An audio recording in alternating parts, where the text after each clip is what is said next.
Who's up for PC2? Well, let me start a little bit, if I will, if I could, because I was one who asked for that. You know, from time to time, we do go through our crash statistics for the city. I think the last ones we saw were complete through the third calendar quarter, and so I asked for this as a chance for us to see where that's at. I know in January, Chief Holder did update us as he was given the police report on the crash statistics. One of the things that was very positive was that we have seen a tremendous improvement in our Part 1 crimes. We've focused on that, we put measures out for that, we look at that, and we've seen those drop literally 50% over the last 5 or 6 years. And that's just really been a success story. And what I'm hoping to do is to have this in front of us, see what we can do to come together to kind of drive these numbers down too, because what we've seen is an increase. And I think, you know, Chief, if you can just go through the facts that we've got, it's a good time for that. Certainly. Good evening, Mayor Pro Tem and Council. We'll just jump right into it. One of the things that we did the last time that we reported to you, I believe it was in October or early part of November, you may recall that we had a 3-year summary and it did not include November and December of 2014. What we did for this was go back all the way to 2009, which is really the data that we have available that I feel fairly confident in providing. So we've got a 6-year summary of total reported crashes for each of those years.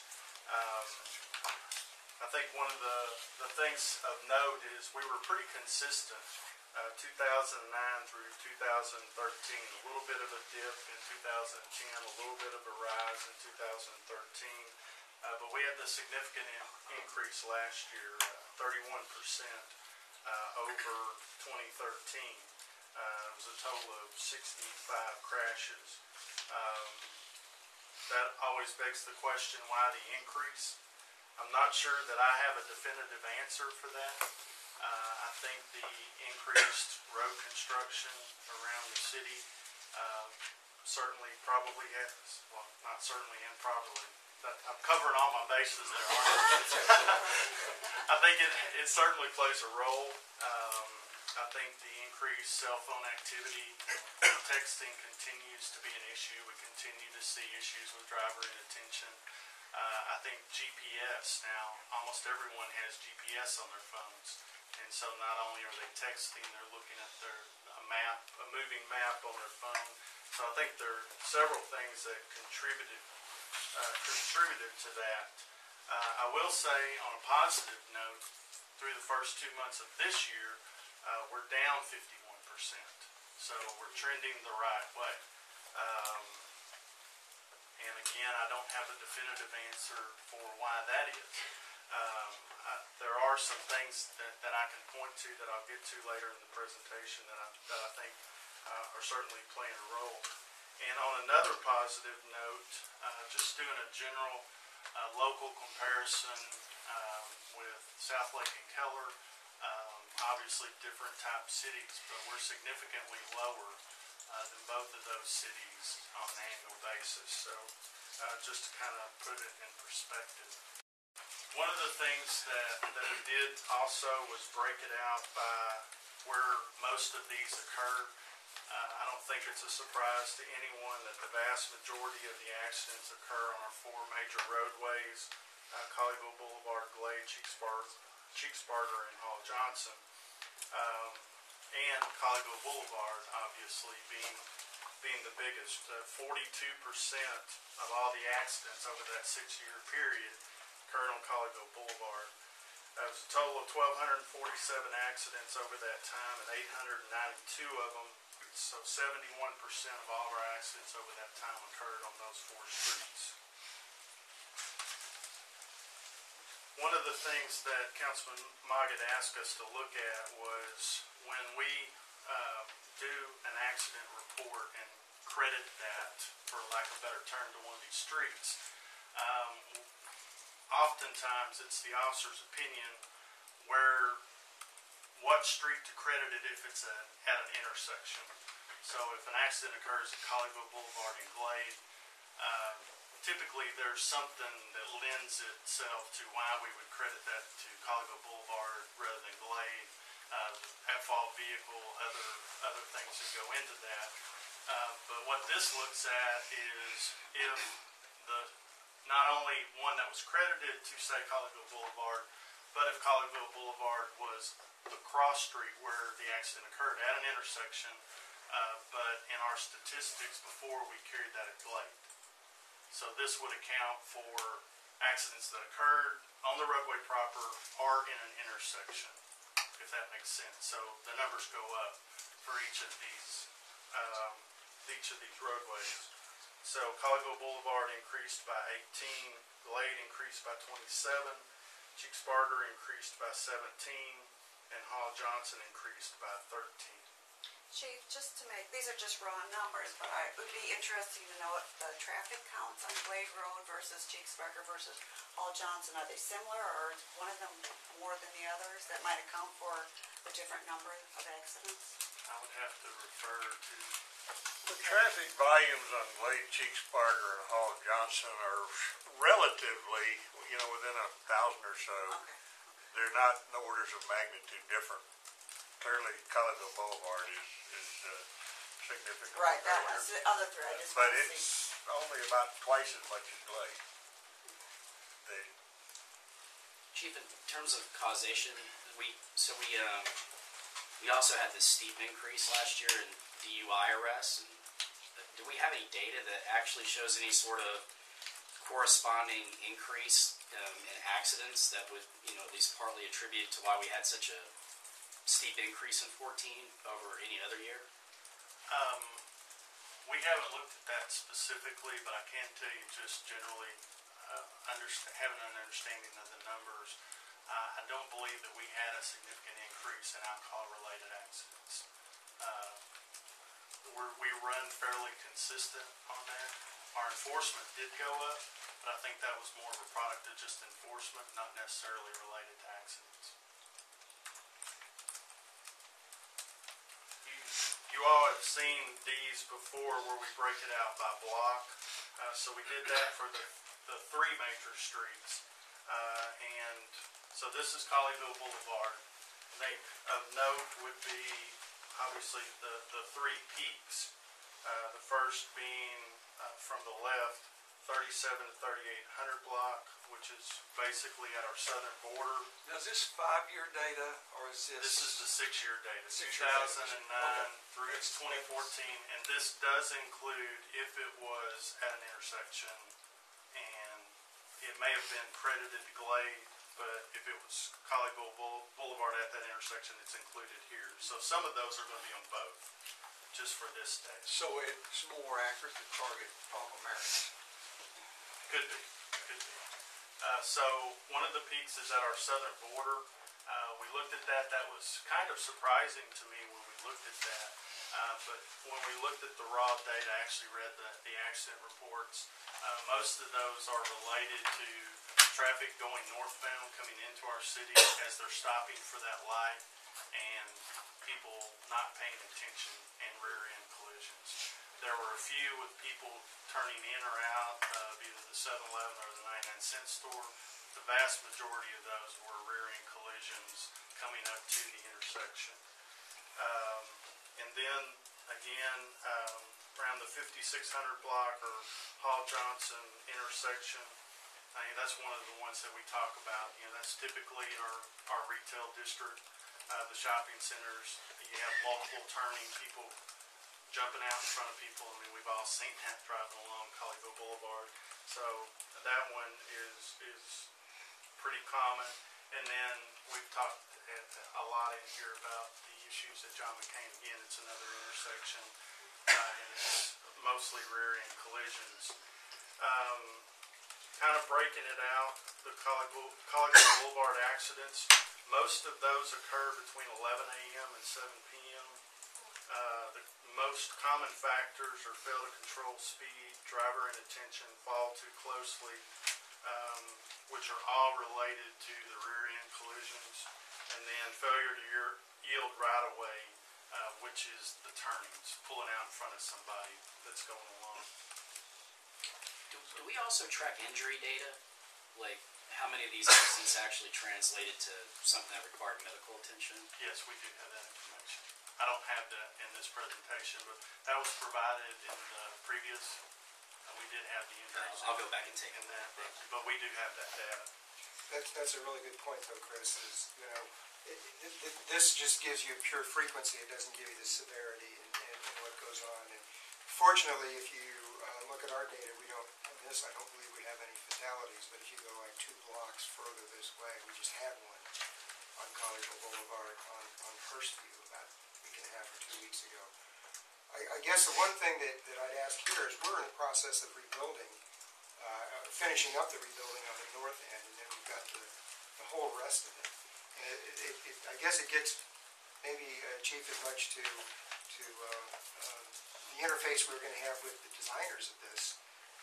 But how do we incorporate the actual crash data and the changes that we're talking about to see whether or not we think we're dealing with this for the road factor side of it? And again, going back to the National Highway Safety thing, they basically say there's 3 kinds of factors involved in crash severity and frequencies.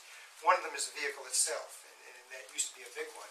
It used to be if you rolled a car, you got crushed, but now we've got stronger, construction of the cars. It used to be that, we didn't have seat belts. If you go back far enough, we didn't do airbags. There's a number of things on the vehicle side that's really gone down. But the second one, of course, is roadway influence itself, and they indicate that about 40% of accidents have some roadway component to it that either increases the severity of it or also makes it happen at all.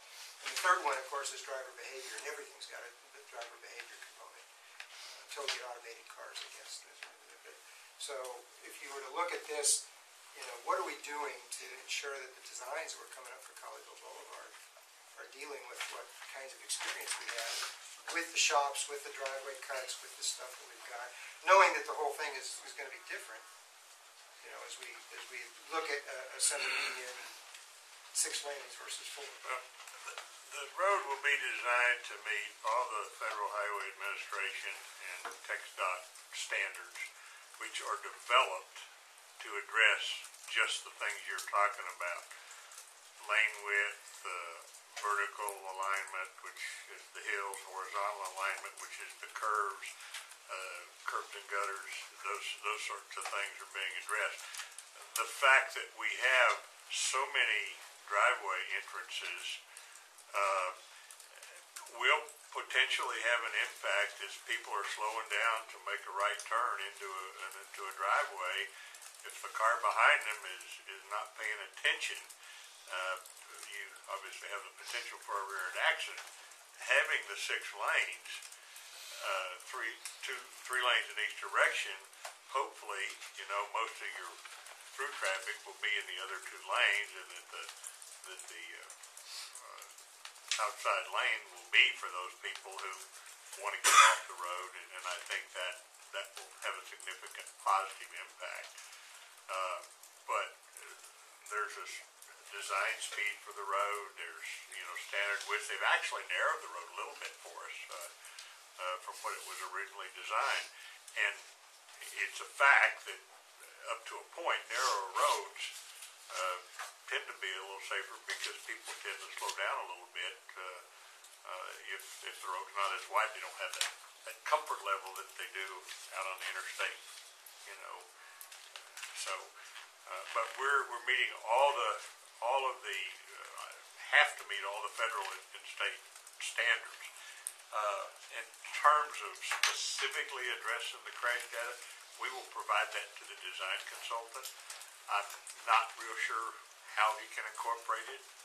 I'm not a roadway design engineer, but by following the federal and state standard, it's probably going to be as safe a road as we can make it. One of our local TV stations put on a pretty interesting series of about two and a half weeks ago, and they talked about people, even though the safety standards were met, that you're talking about, people entering a controlled access highway and going the wrong way. And so they looked at that because we were experiencing in the Metroplex, somewhere around 11 to 20 kind of accidents a year that were fatalities. And so they came up with something as simple outside of the standards as noticing that a large fraction of these had the alcohol-related component. And drivers who are a little tipsy after the first or second drink tend to look down and try to stay in the right lane. And all the wrong way signs were 10 foot up in the air and they weren't seeing them. And they did something as simple as lowering the sign. And that one intersection where they did it on, that had been averaging somewhere in the neighborhood of 5 a year, hasn't had any now for 2 years. So it's outside of that standard, but they noticed that there was an increase in that area. And I guess my point is, if we can take advantage of what we know here in order to question things as they go through the design process, I think we might make sure that people end up going home just as whole and safe as when they left home, and their family members do the same. And that's the whole name of the game. We will certainly convey that to the consultant in terms of things like the sign height. That's pretty much mandated by the Manual for Uniform Traffic Control Devices, and I believe it's 7 feet to the bottom of the sign. That's something that TxDOT will require maybe after we take it back, but that's a federal standard, and we have adopted that as part of our code by reference, so we really don't have a whole lot of flexibility.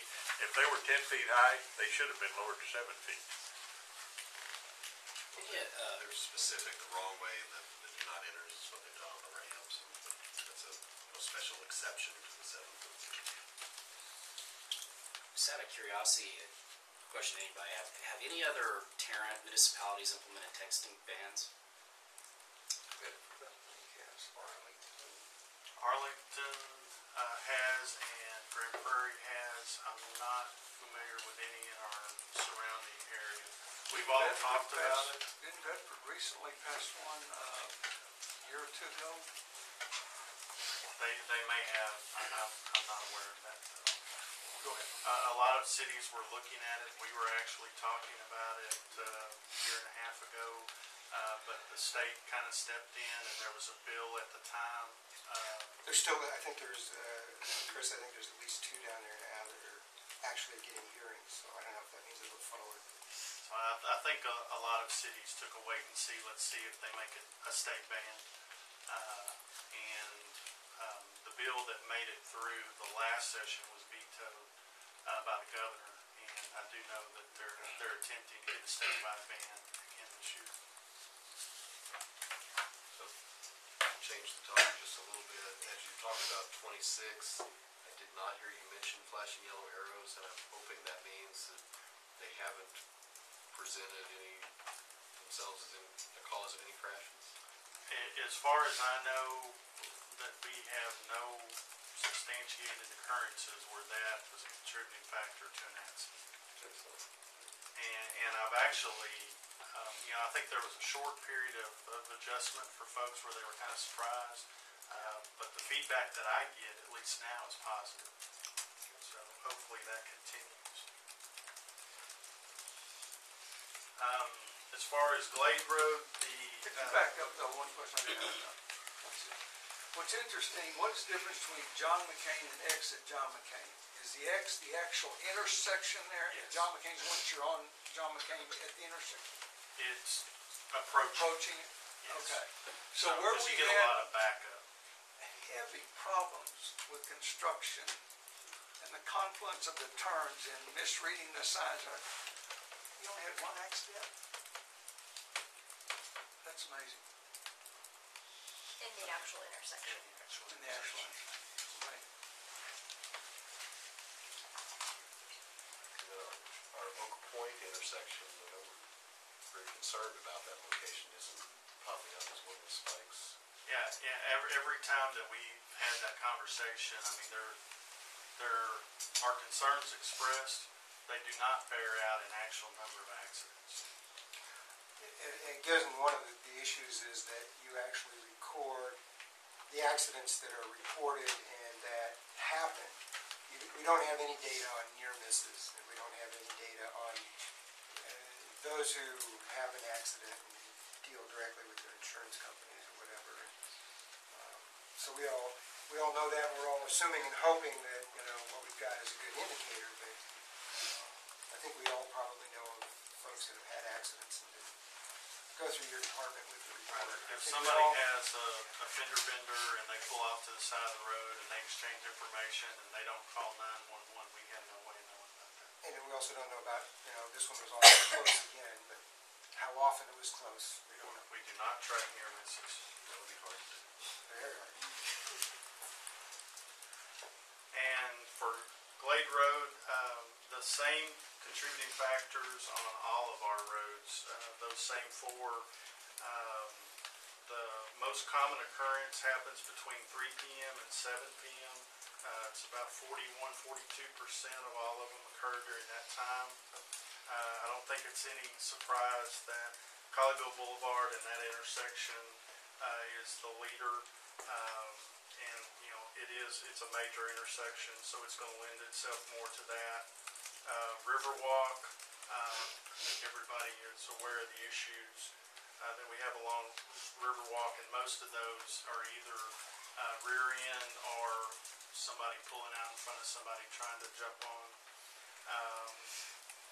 The merge around the 3900 block, Heritage, and then the 4000 block, which is again a major retail area where we have lots of our multiple movements. But back up. The 3900 block is the narrowing point where the two lanes come together. It's not Roberts, and it's not Prestwick Drive. Right, that's where it's all coming together. Okay. And you can see it kind of widens out through that whole area, and it's from the backup, the different things that occur there. And sometimes it doesn't even have to be a backup, but that general area, that whole merge. Chief, I actually had a chance to look at a little of this too, and one of the things I thought was interesting is when you do a time series as to which years have it. The year we put in the roundabout at Poole and Jackson that went in late in 2010, and 2011 was kind of a peak year. As people who hadn't, it's kind of like riding a bike, you go through a learning process, and there were a lot of learning going on, I think, during that particular year. So if you look at that time, the accidents that were there were a little bit larger, but they were larger also a block up and a block back, because you had the folks that were turning differently than they had, because the queuing was different. And so you saw a bunch of accidents there. And then after that year kind of peaked in 2011, it dropped back in 12 and 13 back to more typical until last year's. Hopefully we don't see that learning curve at Jackson. Well, that's what I guess the question to ask here is when you look at the Cheeks-Barger Jackson roundabout. The good news is people at least now have been exposed to roundabouts. The one at Poole was kind of the first time a lot of folks had ever seen one, and they were learning how to deal with it, and it was a whole new game. That now a lot of those same folks that go through Cheeks-Barger and Jackson have done it, and so they know a lot more about how to deal with it. So hopefully we don't see anywhere near the same peak, but we may see something, so I'll be curious how to track it. And speaking of that, that is where we have the greatest number on Cheeks-Barger, so hopefully we're going to impact that. Martin Parkway is another issue that we've talked about before. The 400 block, that's basically the S-curve before the road starts to narrow, and then as that 2 lane merges down to 1, and about the 100 block, that's where you see the next peak to the west, Cheeks-Barger. One of the things for me that was interesting was looking at Martin Parkway. I guess on the south side here you see a bit of a peak. You go to the north side and it's pretty flat. I guess one of the things obviously is that maybe the traffic, the number of cars there is more actually coming out of Martin on the south side of Woodland Hills and north. I don't know. and there's the rise, and so you have people trying to dart out, and that with that rise and those, really, that's not a good combination. Chief, does Colleyville PD, are they called out for all issues on Cheeksburger, or is Bedford, are they ever called into action on Cheeksburger? We are the responding agency on Cheeksburger. We own it all. Okay. Now Bedford may drive up on something, and if we're tied up, they will answer. So they do help us along there, but we're the responding agency. The crashes in Martin, I'm assuming the fact we don't have a left turn lane there may be contributing to some of that. Turns were one of the things that stuck out on the Martin Parkway, and a lot of that is people slowing down either whichever point of the rise and trying to make a turn with somebody coming. So that affects it. That's the reason I want Martin Parkway, if I understand your previous comment, Martin Parkway has the higher number as they're approaching up to Cheeksburger, And according to your data. we've seen them both directions. But into the intersections where you've got a lower count. So are they just not watching as they're getting to there and not paying attention because they're busy watching traffic? Most of those are people trying to turn out onto Cheeksburger, and Have to stop real quick, the guy behind them, he's looking. or they're pulling out in front of cars on Cheeksburger. Okay. They're tired of waiting to get out onto Cheeksburger, and so they pull out in front. But then that would count in the exit mark, right? That's what I'm trying to. It could, if it's actually in the intersection, it could be contributed either way. At the very beginning, I talked about the good news for this year, and that I would visit a little more about that. One of the things that we looked at is why are we seeing a decrease? Again, 51% so far this year, and where are we seeing that decrease at? And this is just through the end of February, so this does not include March data. But we've seen a 23% decrease on Colleyville Boulevard, which is actually 5 accidents. 5 accidents on Cheeksburger as well, which was a 63% decrease. And then through the end of February, we had not had an accident this year on Glade. And so we went back and looked to see about some target enforcement we were doing. And one of the things that we noticed was in the areas on Cheeksburger, on Highway 26 where we were seeing the most issues, and we did some directed enforcement. We saw our enforcement go up 22%. On Cheeksburger, it went up 9%, 32% in the area from 900 to the 1300 block. And then on Glade Road, from the 35 to 4100 block, our enforcement increased 50%. So I think one of the things that says is we can help make a difference by doing some targeted enforcement along those areas, and we have seen it be effective. I will say that with our current staffing model, that's difficult to sustain at the level that we've been able to do it at this point, and have the effect on crime, because we have seen a slight increase in crime through the beginning of this year too. So it's difficult for us to keep all the balls in the air, but we're going to continue to do the best we can. Any other questions? Just a comment. This is about taking chances. I mean, it's a probabilistic thing, and so what we need to do too is remember that when you go onto Winstar, things run in streaks. And if you look at the original data that you presented by year, you actually had 7 periods of 7+ weeks of no accidents in certain locations here too before. So I really applaud you for jumping on this and going after that. And let's see if we can't string together a lot longer group, even if it is a little bit of a challenge, because we need our folks to be just as safe in that area as they end up being on the Part 1 tax cries. And that's pretty critical. Anyone else? Thank you, Chief.